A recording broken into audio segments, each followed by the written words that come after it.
মুদুলি মুদুলি যোৰহাটৰ মবন্ধাৰ এৰাল তলি পথাৰ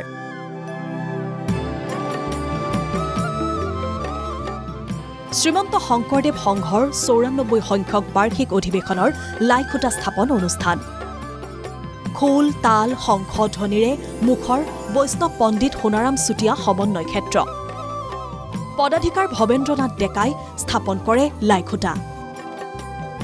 স্থাপনৰ জৰিয়তে শুভাৰম্ভ হ'ল শ্ৰীমন্ত শংকৰদেৱ সংঘৰ ৯৪ সংখ্যক বাৰ্ষিক অধিৱেশনৰ ২০২৫ বৰ্ষৰ ৬, ৭, ৮ আৰু ৯ ফেব্ৰুৱাৰীত অনুষ্ঠিত হ'ব শংকৰ সংঘৰ অধিৱেশন যোৰহাটৰ মবন্ধাৰ এৰালতলি পথাৰৰ বৈষ্ণৱ পণ্ডিত সোণাৰাম চুতীয়া সমন্বয় ক্ষেত্ৰত অনুষ্ঠিত হ'ব এই অধিৱেশন জাতি ধৰ্ম বৰ্ণ নিৰ্বিশেষে আজি লাইখুটা স্থাপন অনুষ্ঠানত সৃষ্টি হয় এক পবিত্ৰ পৰিৱেশৰ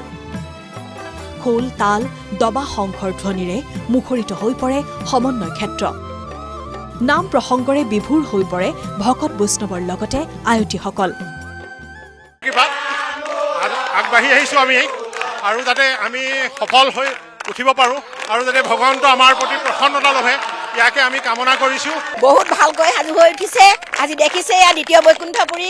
ইয়াত আমি দ্বিতীয় বৈকুণ্ঠপুৰী পাইছোঁ যোৰহাট জিলাৰ আইসকল সাজু হৈছে বাপসকলৰ লগে লগে আইসকলো মানে সকলো ক্ষেত্ৰতে সাজু হৈছে এক কথাত ক'বলৈ গ'লে ৰাজ্যৰ ভিন্ন প্ৰান্তৰ ভকত বৈষ্ণৱৰ উপস্থিতিত দ্বিতীয় বৈকুণ্ঠপুৰীলৈ পৰিণত হয় যোৰহাটৰ মবন্ধাৰ এৰালতলি পথাৰ লাইখুটা স্থাপন অনুষ্ঠানৰ সমান্তৰালকৈ অনুষ্ঠিত হয় মুকলি সভাও এই মুকলি সভাত উপস্থিত থাকে ৰাজ্যৰ বিত্তমন্ত্ৰী অজন্তা নেওগ কৃষিমন্ত্ৰী অতুল বৰা সাংসদ কামাখ্যা প্ৰসাদ তাছা জিলা আয়ুক্ত জয় শিৱানী জিলা আৰক্ষী অধীক্ষককে প্ৰমুখ্য কৰি শ্ৰীমন্ত শংকৰদেৱ সংঘৰ বিষয়ববীয়াসকল আজিৰ অনুষ্ঠানত ৯৪ সংখ্যক বাৰ্ষিক অধিৱেশনৰ শীৰ্ষ গীতো উন্মোচন কৰা হয় লাইখুটা স্থাপন অনুষ্ঠানত ৰাইজৰ যিমান সমাগম হৈছে এইটোৱে প্ৰমাণ কৰে যে অধিৱেশনত কিমান লোকৰ সমাগম হ'ব পাৰে এনেও প্ৰত্যেক বছৰে ৰাজ্যখনৰ বিভিন্ন প্ৰান্তত অনুষ্ঠিত হৈ অহা শ্ৰীমন্ত শংকৰদেৱ সংঘৰ অধিৱেশনত লক্ষ লক্ষ লোকৰ সমাগম হৈয়ে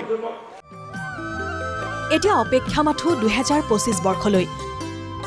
গুৰুজনাৰ বন্দনাত মুখৰ হৈ উঠিব যোৰহাটৰ মবন্ধাৰ এৰালতলি পথাৰ ভিডিঅ' জাৰ্নেলিষ্ট পাৰ্থৰ সৈতে দিব্যজ্যোতি বৰাৰ ৰিপৰ্ট NKTV+।